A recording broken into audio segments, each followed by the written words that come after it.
नमस्कार दोस्तों, स्वागत है आपका एक और नई वीडियो में। तो आज की वीडियो में हम देखेंगे धारा तथा अनुगमन वेग में संबंध। ये क्लास 12th फिजिक्स का मोस्ट इंपॉर्टेंट टॉपिक है, जैसा कि आप यहाँ पर देख सकते हैं, लिखा हुआ भी है। और ये कई तरीके से पूछा जाता है। जैसे पहले पूछ लेगा आपसे कि अनुगमन वेग क्या है या अपवाह वेग क्या है। देखिए, अनुगमन वेग जो है इसी को हम अपवाह वेग भी कहते हैं।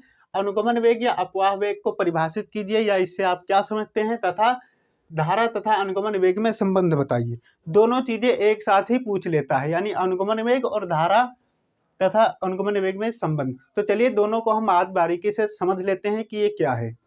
सबसे पहले चलिए हम समझते हैं अनुगमन वेग क्या होता है। देखिए, अनुगमन वेग को समझने के लिए हमको सबसे पहले एक चित्र बनाना पड़ेगा। चित्र क्या लेना है, सबसे पहले आपको एक कटा हुआ तार ले लेना। ऐसा नहीं एग्जाम्पल में गए आप कटा हुआ तार उठाने लगे।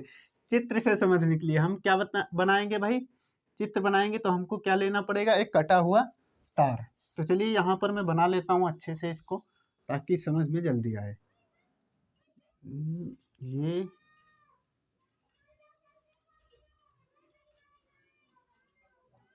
ये क्या है जी, मान लेते हैं एक कटा हुआ तार है। कैसा भी बना है, बस आप समझ सकते हैं कि आपको पटरी से बनाना है। ठीक है, हम एक कटा हुआ तार ले लिए हैं। ठीक है, अब तार में क्या होता है, किसी भी वस्तु में हम जानते हैं मुक्त इलेक्ट्रॉन होते हैं। क्या होते हैं जी, मुक्त इलेक्ट्रॉन होते हैं। तो इसमें भी क्या मिलेंगे, हमको मुक्त इलेक्ट्रॉन मिलेंगे। अब इसमें मान लेते हैं, अगर जैसे ही हम इसमें क्या लगा देते हैं, एक विद्युत वाहक बल लगा देते हैं, या विद्युत वाहक बल नहीं कहना ठीक रहेगा, विभवांतर समझ लो। क्या लगा देते हैं, विभवांतर। यानी एक तार है, ठीक है, तार में उपस्थित क्या है, इलेक्ट्रॉन है, मुक्त इलेक्ट्रॉन उपस्थित है। और इसमें हम क्या एक जोड़ दिए हैं, विभवांतर जोड़ दिए हैं। अब इलेक्ट्रॉन ये प्लस इधर होता है और इधर क्या होता है, माइनस होता है। जो बड़ा डंडी होता है उधर प्लस, इधर माइनस होता है। अब इलेक्ट्रॉन इधर गति करेंगे, किधर को गति करेगा भाई, इलेक्ट्रॉन इधर को गति करेगा। इलेक्ट्रॉन इधर को गति करेंगे तो धारा किधर को बहेगा, इसके विपरीत दिशा में बहती है। धारा किधर बहती है, विपरीत दिशा में बहती है। अब इन सब से कोई लेना देना नहीं है। अब चलिए हम इससे समझते हैं कि अपवाह वेग या अनुगमन वेग क्या है।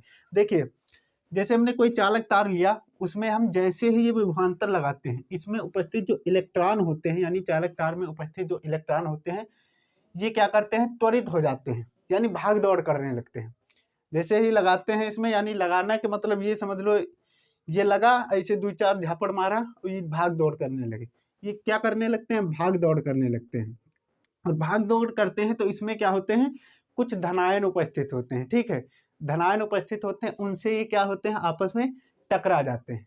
ये क्या होते हैं, आपस में टकरा जाते हैं, धनायनों से टकरा जाते हैं। और जैसे ही टकराएगा, जैसे आप कोई बाइक लेकर जा रहे हैं तेजी से और एकदम किसी के ठोक दिए, तो ऐसा थोड़ी है जितनी तेजी से जा रहे थे उतनी तेजी से ही चलेंगे, कुछ तो आपकी स्पीड कम हो जाएगी।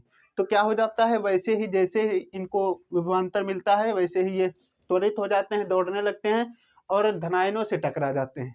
टकराने के बाद ये अपनी ऊर्जा खो देते हैं। अब कोई टकराएगा तो उसका कुछ ना कुछ तो लॉस होगा ही। तो इसमें भी क्या होता है, इनकी ऊर्जा कम हो जाती है, अपनी ऊर्जा खो देते हैं और एक लघु नियत वेग से, ठीक है, विद्युत क्षेत्र के विपरीत दिशा में गति करते हैं। अब आप सभी को पता होगा कि हम इसमें विभवांतर लगाए हैं, तो इसमें चालक तार पे क्या उत्पन्न हो जाता है, चालक तार के चारों ओर विद्युत क्षेत्र भी उत्पन्न हो जाता है। तो ये विद्युत क्षेत्र के विपरीत दिशा में क्या करते हैं, जब टकराने के बाद एक लघु नियत वेग से गति करते हैं। तो वही जो लघु नियत वेग होता है, उसी को हम बोलते हैं अनुगमन वेग, वीडी। अनुगमन वेग या अपवाह वेग, इसे वीडी से प्रदर्शित करते हैं। हमने क्या किया, चालक तार लिया, उसमें जैसे विभवांतर लगाए, इसमें इलेक्ट्रॉन उपस्थित थे, ये त्वरित हुए, धनायनों से टकराए, अपनी ऊर्जा खो दिए। ऊर्जा खोने के बाद ये एक लघु नियत वेग से गति कर रहे हैं, किसके, विद्युत क्षेत्र के विपरीत दिशा में। और यही जो लघु नियत वेग है, यही क्या कहलाता है, अपवाह वेग या अनुगमन वेग कहलाता है। इसे हम वीडी से प्रदर्शित करते हैं। चलिए पहले जो मैंने आपको बताया है उसको यहाँ पर मैं लिख देता हूँ। जो मैंने अभी अपवाह वेग को बताया था वही मैंने यहाँ पर लिख दिया है। चलिए हम समझ लेते हैं यहाँ पर मैंने क्या लिखा है।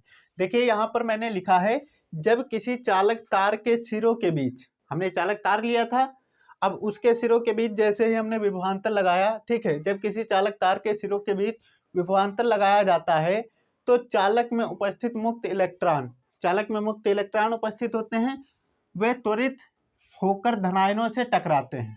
चालक जो है उसमें उपस्थित मुक्त इलेक्ट्रॉन त्वरित होकर धनायनों से टकराते हैं और अपनी ऊर्जा खो देते हैं और एक लघुनियत वेग से विद्युत क्षेत्र के विपरीत दिशा में गति करते हैं। और यही लघुनियत वेग क्या कहलाता है? अनुगमन वेग Vd या अपवाह वेग कहलाता है। ठीक है, अनुगमन वेग या अपवाह वेग कहलाता है। आपसे चाहे पूछे अनुगमन वेग या आपसे अपवाह वेग पूछे, आपको यही परिभाषा लिखनी है। अब चलिए हम समझ लेते हैं धारा तथा अनुगमन वेग जो हमने अभी निकाला है Vd, I और Vd में क्या संबंध है, यानी धारा तथा अनुगमन वेग में क्या संबंध है। तो हम हेडिंग डालेंगे धारा तथा अनुगमन वेग में संबंध। देखिए आपको डायग्राम जो आपने समझा भी उसको इसमें नहीं बनाना है, यानी जो अनुगमन वेग की परिभाषा है उसमें नहीं बनाना है, उसको अब हम बनाएंगे। उस डायग्राम को अब हम बनाएंगे जो हमने अभी यहाँ पर बनाया था, तार और लिया था, उसी को अब हम बनाएंगे। चित्र वो बना लेते हैं। चलिए भाई चित्र यहाँ पर, चलिए मैंने क्या लिया था भाई, एक तार लिया था, तो ले लेते हैं यहाँ पर एक तार। आपको अच्छे से बनाना है, ठीक है। यहाँ पर हमने एक तार ले लिया।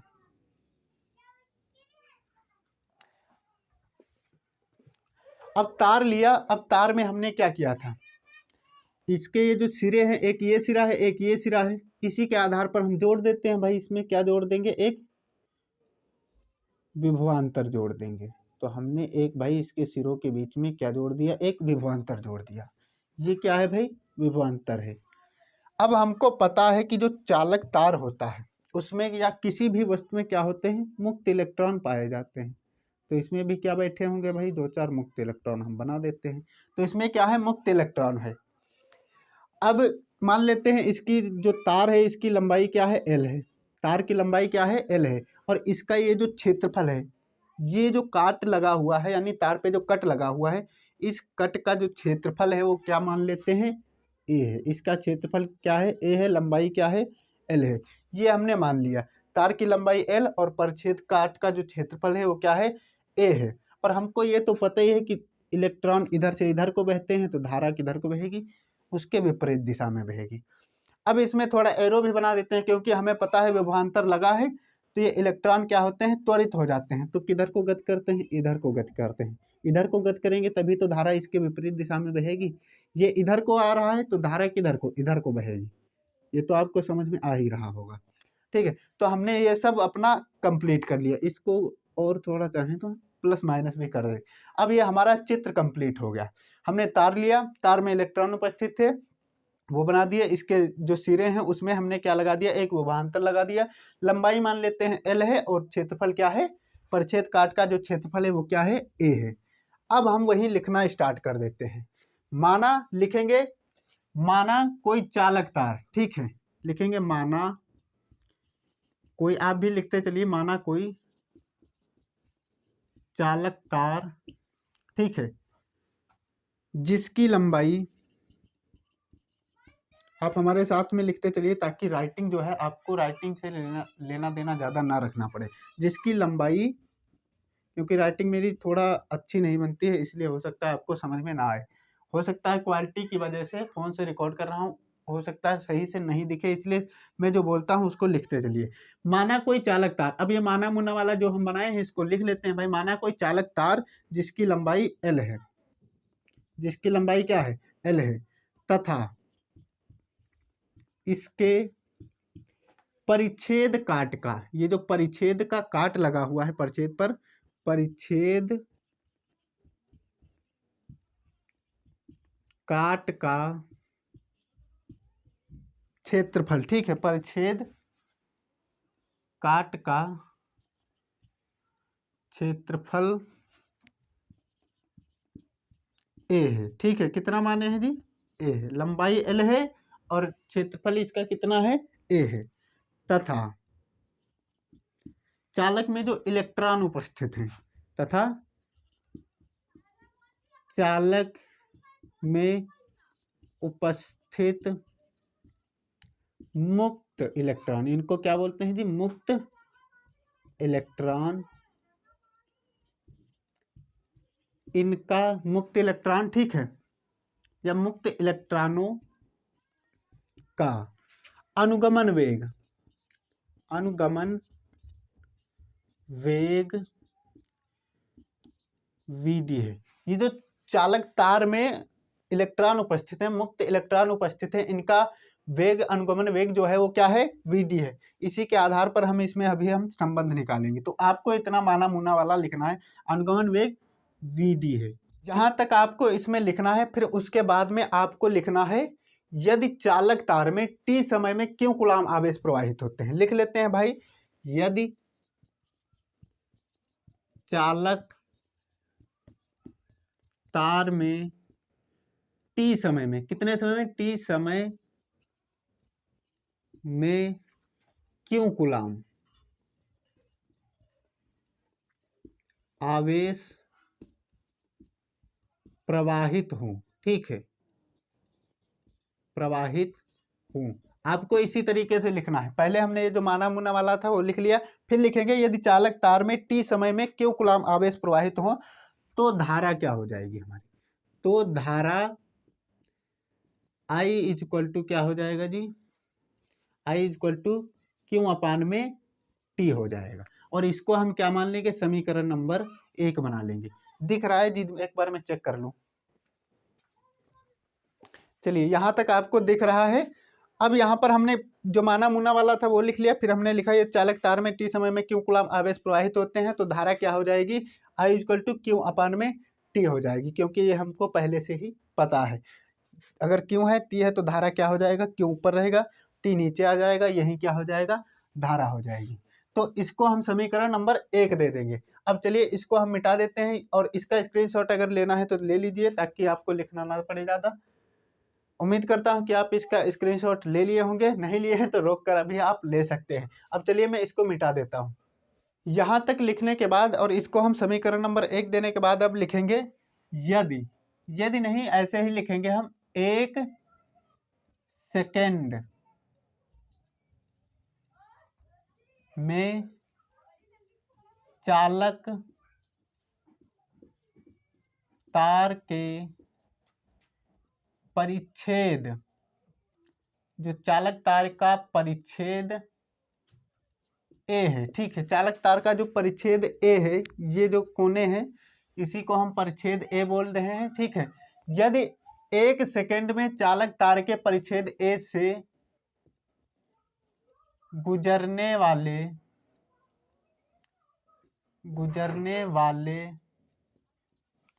मुक्त इलेक्ट्रॉन, ठीक है, मुक्त इलेक्ट्रॉन, ठीक है, यहां पर लगा देते हैं जी यदि, यदि 1 सेकेंड में चालक तार के परिच्छेद ए से गुजरने वाले मुक्त इलेक्ट्रॉन कितने हो भाई, NaVd हो तो, ठीक है, या वैसे भी होंगे, ठीक है, चालक के जो परिच्छेद है वो ए, इससे गुजरने वाले मुक्त इलेक्ट्रॉन कितने होंगे, NaVd हो तो टी समय में, अब हम लिखेंगे जी टी समय में, तो टी समय में चालक के परिच्छेद ए से गुजरने वाले इलेक्ट्रॉनों की संख्या, इलेक्ट्रॉनों की संख्या क्या हो जाएगी जी, इलेक्ट्रॉनों की संख्या। अगर 1 सेकेंड में इतने इलेक्ट्रॉन प्रवाहित होते हैं, इसके जो क्षेत्रफल है 1 सेकेंड में इतने प्रवाहित होते हैं, तो टी समय में कितने होंगे, हम टी का क्या कर देंगे, इसी में गुणा कर देंगे।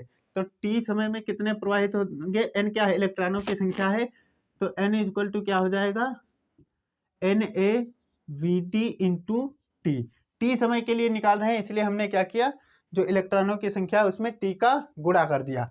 जो इलेक्ट्रॉनों की संख्या होती है उसको n से दर्शाते हैं, तो n इक्वल टू हमें क्या मिल गया, NaVd इंटू टी मिल गया। अब चलिए इसको हम मिटा देते हैं, ये तो आपने स्क्रीनशॉट ले ही लिया होगा और समझ में भी आ गया होगा। हमने जो नीचे का है इसको नहीं मिटाया है, क्योंकि ये जो समीकरण हमने एक समीकरण जो दिया है इसकी हमें अभी ज़रूरत पड़ेगी, इसलिए हम इसको अभी नहीं मिटा रहे हैं। हमने देखा कि भाई यदि 1 सेकंड में इतने इलेक्ट्रॉन प्रवाहित होते हैं तो टी समय में कितने हो जाएंगे जी, टी का गुणा कर दिया हमने, ये इलेक्ट्रॉनों की संख्या है। अब इलेक्ट्रॉन जो है उन पर हम क्या निकालेंगे, आवेश। तो निकालेंगे एन इलेक्ट्रॉनों पर उपस्थित आवेश या आवेशों की संख्या थोड़ा ज़्यादा खांसी आ रही है। एन इलेक्ट्रॉनों पर उपस्थित आवेशों की संख्या हमारी क्या हो जाएगी, क्योंकि आपने अगर पढ़ा होगा तो ये Q equal to n e होता है। क्या होता है जी, Q equal to n e होता है। तो यहीं से हम निकालेंगे तो हमें क्या मिलेगा, आवेशों की संख्या में एन, हमारे पास क्या कैपिटल एन है और फिर इस बराबर में क्या होता है, इंटू में ई होता है। तो हम यहाँ पर क्या कर दिए, Q एन ई हो गया। अब एन इलेक्ट्रॉनों की संख्या हमें पता है कि इतनी है, इलेक्ट्रॉनों की संख्या कितनी है, इतनी है। तो हम यहाँ से रख देंगे भाई Q इक्वल टू क्या हो जाएगा, n A we D into t, फिर क्या हो जाएगा जी, इंटू में ई हो जाएगा। ये हो गया, ठीक है। क्योंकि ये जब जैसे ही हम उठाकर यहाँ एन की जगह पर रखें तो हमें क्या मिलेगा, Q equal to n A we D into t हो जाएगा, फिर उसमें ई का गुणा है। अब इसको हम मान लेंगे समीकरण नंबर 2। पहले हमने ये निकाला, धारा निकाला, फिर 1 सेकंड में प्रवाहित इलेक्ट्रॉन निकाले, फिर एन समय वो टी समय में इलेक्ट्रॉन प्रवाहित निकाल लिए, कितने प्रवाहित हो रहे हैं, फिर उसके बाद में हमने निकाला आवेश। अब ये जो क्यू का मान है हम उठाकर कहाँ रख देंगे, समीकरण नंबर 1 में रख देंगे। तो हम लिख लेते हैं भाई, यही क्यू का मान हम कहाँ रख देंगे, समीकरण नंबर 1 में रख देंगे। फिर टी से टी कट जाएगा, हमें मिल जाएगा, ठीक है, जो हमें निकालना था। तो हम लिखेंगे भाई समीकरण 2 का मान समीकरण 1 में रखने पर, ठीक है। जैसे ही हम रखेंगे तो अब चलिए इसको हम मिटा देते हैं, क्योंकि हमें तो पता ही है भाई समीकरण नंबर 1 क्या है, I equal to Q upon T है। अब उसी में हम रख देते हैं इसको। तो यहाँ से हमने इसको मिटाया। अब देखिए जैसे ही हम अब लाएंगे, वो क्या था भाई, आई इक्वल टू क्यू अपान में टी था, ये समीकरण नंबर हमारा 1 था। अब इसी में क्यू की जगह पर ये हमारा क्यू है, तो इसको रख देंगे। तो हमें यहाँ से क्या मिलेगा, N A we D T into E upon में क्या मिल जाएगा जी, टी मिल जाएगा। क्यू की जगह पर हमने ये मान उठाकर रख दिया और टी तो नीचे पहले से ही था। अब यहाँ से हमें क्या मिलेगा, टी से टी कट जाएगा, ठीक है। अब जो मिलेगा, इसको थोड़ा मैं कलर चेंज कर देता हूँ, आई इज इक्वल टू क्या मिलेगा जी, एन ए, अब इसको चलिए पहले ऐसे ही लिख देता हूँ, एन ए, ये मिलेगा, क्या मिलेगा, N A we D into E मिलेगा। अब इसी को हम मॉडिफाई करके थोड़ा ऐसे भी लिख सकते हैं, आई इज इक्वल टू क्या हो जाएगा, एन है, एन के तुरंत बाद क्या लिख देंगे, ये हो जाएगा, फिर क्या लिख देंगे, ए हो जाएगा, और फिर वी डी। यही क्या है जी, धारा तथा अनुगमन वेग में संबंध है। यही क्या है हमारा, धारा तथा अनुगमन वेग में संबंध है। धारा का मात्रक तो आप समझते होंगे एम्पियर होता है, तो ये है हमारा धारा तथा अनुगमन वेग में संबंध है। तो हम लिख देंगे यही धारा तथा अनुगमन वेग में संबंध है। दिख नहीं रहा है तो कोई दिक्कत नहीं है, क्योंकि हमने वहीं लिखा है, आप समझ गए होंगे मैंने यहाँ पर क्या लिखा है। तो उम्मीद करता हूँ ये जो टॉपिक था आपको समझ में आ गया होगा। हमें यही निकालना होता है, कभी कभी ऐसे भी पूछ लेता है धारा तथा अनुगमन वेग में संबंध बताइए, तो हम डायग्राम ये बनाएंगे, फिर इसमें माना मुन्ना वाला जो कुछ भी है वो लिख देंगे। फिर हम सबसे पहले क्या निकालेंगे, धारा निकालेंगे। धारा निकालेंगे फिर उसको समीकरण नंबर 1 दे देंगे, ये आपके पास धारा निकल के आएगी। फिर उसके बाद में एक सेकंड में प्रवाहित जो इलेक्ट्रॉन हो गए यानी इससे जो परिच्छेद से गुजरने वाले इलेक्ट्रॉन हो गए उनकी संख्या निकाल लेंगे, NaVd हो जाएगा। फिर उसके बाद में n यानी t समय में प्रवाहित इलेक्ट्रॉनों की जो संख्या होगी यानी इसमें से जो इलेक्ट्रॉन गुजर रहे हैं उनकी संख्या हो जाएगी, उसको निकाल लेंगे। फिर n पर आवेश निकाल लेंगे जो हमें Ne के हिसाब से मिल जाएगा। फिर जैसे ही वो निकलेगा आवेश, और आवेश उठाकर हम कहाँ समीकरण नंबर 1 में रख देंगे और T से T कट जाएगा, हमारे पास क्या आ जाएगा, धारा और अनुगमन वेग में संबंध मिल जाएगा। तो उम्मीद करता हूँ ये जो टॉपिक है आपको समझ में आ गया होगा। अगर समझ में आ गया है तो चैनल को सब्सक्राइब कर लीजिए। मिलते हैं कोई नई वीडियो में, तब तक के लिए जय हिंद। लेकिन दोस्तों के साथ शेयर भी कर देना। जय हिंद।